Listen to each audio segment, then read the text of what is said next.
अरे साहब, चिंता क्यों करते हो? बगल में ही शमशान है। नहीं मिला कोई तो सरकारी मुर्दा घर से ले आएंगे। आप बस हुक्म करिए। एक शख्स कार के अंदर बैठा हुआ दो पुलिस वालों से बातें कर रहा था। कार पर एक नीली बत्ती थी, जिससे इतना तो मालूम हो गया था कि जरूर किसी बड़े नेता की कार थी वो। बेमतलब का रिस्क नहीं चाहिए मुझे। वैसे भी इलेक्शन सर पर है। जरा सी भी बात लीक हुई तो पार्टी मुझे निकाल फेंकेगी। बस जितना बोला है उतना करो, समझे? कार के अंदर बैठे उस शख्स ने दोनों पुलिस वालों से कहा और कार का शीशा चढ़ाकर चला गया। उस शख्स की बात सुन वो दोनों पुलिस वाले भी शमशान की ओर चल दिए। इंस्पेक्टर साहब, आपको क्या लगता है इनका काम करने से हमें प्रमोशन मिलेगा या फिर ये किसी विदेशी खाते में हमारे नाम पर लाखों रुपए जमा करा देंगे? कुछ तो बोलिए। इस पर इंस्पेक्टर बोला, भरोसा रख बीमा, और भूल मत कि तू हवलदार से सब इंस्पेक्टर इन्हीं की सिफारिश से हुआ है, वरना वो भी दिन थे। तू बस फालतू लोगों से 100-200 लेकर दिन गुजारता था और अब 5 स्टार में नई नई लड़कियों के साथ रात रंगीन करता है। सुना है आजकल तेरे बच्चे इंग्लिश मीडियम स्कूल में जाने लगे हैं, और तेरे डुप्लेक्स फ्लैट वाली बात सच है क्या? इंस्पेक्टर तेज कदमों से शमशान की ओर चले जा रहा था। सब इंस्पेक्टर भीमा ने भी जब अपने कच्चे चिट्ठे खुलते देखे तो आसमान ताकने लगा था। इंस्पेक्टर की बातें सुन सब इंस्पेक्टर के लफ्ज नर्म हो गए थे। उसने धीरे से कहा, पर सर, इतना सब आपको कैसे पता चला?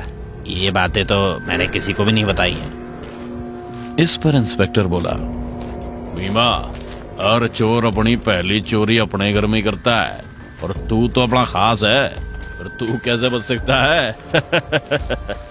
पर सर, चर्चे तो मैंने आपके बारे में भी खूब सुने। सुना है आपने भी जल्दी किसी फार्म हाउस के मालिक। इससे पहले कि सब इंस्पेक्टर अपनी बात पूरी करता, उन्होंने जो देखा उसे देख उनके पैरों तले जमीन खिसक गई। एक आदमी चल रही चिता के ऊपर हवा में लहराता हुआ कुछ मंत्र पढ़ रहा है। सर, ये कैसा हैवान है? एक जल रही चिता को क्यों बुझाने पर तुला हुआ है? सब इंस्पेक्टर की बातें सुन इंस्पेक्टर तुरंत ही उसे चुप कराता हुआ एक पेड़ के पीछे ले गया और आहिस्ते से बोला, बीमा, जल्दी इस जानवर का वीडियो बना। इसको मीडिया में एक्सपोज करके अपनी वर्दी पर लगे सारे दाग तो डालेंगे। भीमा ने इंस्पेक्टर की बात मानी और तुरंत ही मोबाइल निकालकर वीडियो बनाने लगा। पर जैसे ही उसने कैमरा ऑन किया उसके हाथ कांपने लगे। भीमा को ऐसे कांपता देख इंस्पेक्टर ने जब मोबाइल स्क्रीन पर देखा तो उसके भी होश उड़ गए। दरअसल कैमरे में चल रही चिता के ऊपर भी एक अध जला शरीर ही झूल रहा था। सर, ये क्या भला है? हमारी आंखों के सामने जो शख्स चिता के ऊपर हवा में लहरा रहा है, वही शख्स कैमरे में खुद ही आधा जला हुआ है। मुझे तो ये देख के डर लग रहा है सर। प्लीज यहाँ से चलिए, कहीं हमें लेने के देने ना पड़ जाए। सब इंस्पेक्टर भीमा की बातें सुन इंस्पेक्टर कुछ देर तो सोच में पड़ गया, फिर अपनी रिवॉल्वर निकाल कर बोला, मैं पीछे नहीं हटने वाला। जो होगा देख लेंगे, लेकिन यहाँ से एक लाश को तो लेकर ही जाएंगे। अगर नहीं लेकर गए तो तेरा डुप्लेक्स फ्लैट और मेरा फार्म हाउस समझो एक सपना ही बन के रह जाएगा। इंस्पेक्टर की बात सुन भीमा ने वापस मोबाइल जेब में रखा और अपनी रिवॉल्वर निकाल इंस्पेक्टर के साथ खड़ा हो गया। उसे बस इंतजार था तो इंस्पेक्टर के ऑर्डर का। इंस्पेक्टर ने भी मामले को समझते हुए भीमा से कहा, भीमा, तुम आगे जाओ, मैं तुम्हें कवर दूंगा, और वो अधजला इंसान या शैतान जो भी है उससे कहो कि वो अपने आप को पुलिस के हवाले कर दे। सर, मैं ही क्यों, आप क्यों नहीं? कवर वो तो मैं भी दे सकता हूँ ना आपको। भीमा के कांपते लफ्ज उसके डर का बयान कर रहे थे, पर इंस्पेक्टर ने भी अपने ओहदे का फायदा उठाते हुए कहा, that's my order, sub inspector Bhima. अपने सीनियर के ऑर्डर के सामने भीमा की एक नहीं चली। वो तुरंत ही अपनी रिवॉल्वर ताने लाश के ऊपर उड़ रहे शख्स के पास जा पहुंचा। हैंड्स अप, कौन हो तुम? और इस लाश की ये क्या दरिंदगी कर रहे हो? मैं कहता हूँ अपना जादू वादू बंद करो और तुरंत ही खुद को पुलिस के हवाले कर दो। वरना मैं। इससे पहले कि सब इंस्पेक्टर भीमा अपनी बात पूरी कर पाता, जल रही चिता के ऊपर उड़ रहा वो शख्स जोर जोर से हंसने लगा और तुरंत ही उसी रूप में आ गया जैसा कि भीमा ने फोन के कैमरे में देखा था। आधा जला हुआ उसकी हंसी इतनी डरावनी और इतनी तेज थी जिसे सुन भीमा के कान और नाक से खून निकलने लगा। एक पल में भीमा को कमजोरी महसूस होने लगी थी, उसके कदम लड़खड़ाने लगे थे, पर किसी तरह भीमा ने खुद को काबू किया और उड़ रहे उस शख्स पर निशाना लगाते हुए गोली चला दी। भीमा की बंदूक से निकली गोली उस शख्स के जिस्म में छेद तो करती, पर अगले ही पल उस छेद में आग लगती और वो जख्म अपने आप ही भर जाता। पहले एक गोली चली, फिर दूसरी, फिर तीसरी। ऐसे करते करते भीमा ने 6 की 6 गोलियां उस शख्स पर खाली कर दी, पर उस शख्स का बाल भी बांका नहीं हुआ। भीमा अब डर के मारे कांपने लगा था।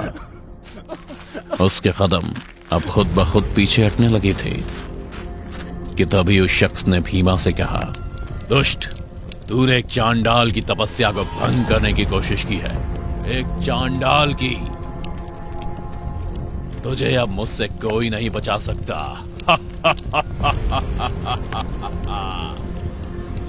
तेरा भी मैं वही हाल करूंगा जो मैंने इस लाश का किया है। अपनी बात पूरी करते ही चांडाल ने चल रही चिता में हाथ डाला और उस आधी जली लाश को अपने साथ हवा में ऊपर ले आया। वो लाश एक लड़की की थी और देखते ही देखते वो लाश भी उस चांडाल की तरह जीवित होकर हवा में लहराने लगी। उसका शरीर भी आधा जला हुआ दिख रहा था। भीमा ने जब अपने सामने 2-2 चांडाल देखे तो बदहवास होकर गिर पड़ा। उसने मदद के लिए अपने साथ आए इंस्पेक्टर को बुलाना तो चाहा, मगर डर के मारे उसके गले से लफ्ज फूट ही नहीं रहे थे। वापस इंस्पेक्टर के पास जाना चाहता था। उसे बात समझ में आ गई थी कि ज्यादा लालच के चक्कर में आज उसका सामना चांडाल के रूप में मौत से हुआ था। भीमा रेंगता हुआ अभी कुछ कदम दूर ही गया था कि देखा वो चांडाल लड़की रेंगते हुए उसी की तरफ चले आ रही है। भीमा अपनी जान बचाने के लिए वापस मुड़ा तो देखा पीछे भी एक चांडाल उसे ही घूर रहा है। दोनों चांडाल को अपने इर्द गिर्द देख भीमा अपनी मौत को स्वीकार कर चुका था, पर अचानक ही इंस्पेक्टर भी भीमा को इन सब के बीच में कूद गया। मैं कहता हूं छोड़ दो भीमा को, हमें तुम दोनों से कोई लेना देना नहीं है। तुम जो कर रहे हो करते रहो, बस हमें यहाँ से सही सलामत जिंदा जाने दो। हमसे जो हुआ अनजाने में हुआ, हम वादा करते हैं इस हादसे का जिक्र किसी के साथ नहीं करेंगे। इंस्पेक्टर दोनों चांडालों से कहता हुआ घुटनों पर आ बैठा। शायद इंस्पेक्टर ने चांडालों की शक्तियों का नमूना पहले ही देख लिया था, पर तभी चांडाल लड़की ने कहा, अच्छा, पर तुम दोनों यहाँ किसी लाश को लेने ही तो आए थे, और अगर कोई बेकसूर तुम्हें मिल जाता तो तुम लाश बना देते। तुम दोनों पापी हो और हमारे बड़े काम के भी। तुम दोनों की आत्मा, सोच और कर्म सब गंदे हैं। तुमने अपने भले के लिए न जाने कितनों का दिल दुखाया है। चांडाल लड़की की बात सुन दूसरे चांडाल ने कहा, चांडाल तो बनता ही इसलिए है कि इस दुनिया को पापियों से मुक्त कर सके। हम तो इंसान को देखते ही उसके पाप और पुण्य का फैसला कर देते हैं, और तुम दोनों की जिंदगी का फैसला तो हमने तुम्हें देखते ही कर दिया था। क्या मतलब? किस फैसले की बात कर रहे हो तुम दोनों चांडाल? इंस्पेक्टर ये कहते हुए दोनों चांडाल पर गोली चला देता है, पर पहले की तरह उनके जख्म एक पल में आग लगकर भर जाते हैं। इंस्पेक्टर भी समझ गया था कि वो भीमा की जान बचाने नहीं बल्कि अपनी जान कुर्बान करने आया था। ये सोच उसने भीमा को एक नजर देखा और उसके सिर पर निशाना लगाते हुए एक गोली चलाने जा ही रहा था कि एक चांडाल ने तुरंत ही इंस्पेक्टर को हवा में उठा लिया, जिससे गोली सब इंस्पेक्टर भीमा के पास ही मिट्टी में जा दसी। इंस्पेक्टर तो बस भीमा को एक आसान मौत देना चाहता था, पर चांडालों ने यह भी मुमकिन नहीं होने दिया। चांडाल ने इंस्पेक्टर को उठा सीधा पहले जल रही चिता पर जा पटका। एकदम से खुद को झुलसता देख इंस्पेक्टर जोर जोर से चीखने लगा। इंस्पेक्टर इतनी बुरी तरह से छटपटा रहा था कि चिता की लकड़ी तितर बितर हो रही थी, पर इससे पहले इंस्पेक्टर की चीखें शांत हो पाती, चांडाल ने सब इंस्पेक्टर भीमा को भी जल रही चिता में इंस्पेक्टर के ऊपर लापटका। अब चीखें दोगुनी हो गई थी। इंस्पेक्टर और सब इंस्पेक्टर भीमा आग में झुलसने से दर्द के मारे छटपटा रहे थे, पर चिता की अग्नि एक पल भी शांत नहीं हुई, बल्कि और दहकने लगी। कुछ पल बाद ही दोनों लोग अब मर चुके थे। चांडालों ने भी लाशों के आधे तक जलने का इंतजार किया। फिर दोनों लाशों को गर्दन से पकड़ चिता से बाहर ले आए। एक पल बाद ही हवा में 4-4 चांडाल मंडराने लगे थे। चांडाल चिता की अग्नि से पैदा होता है।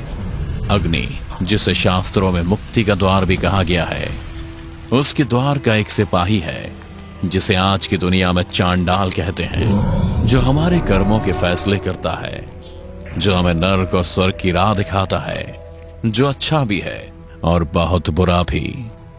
तो बस इतनी सी थी ये कहानी।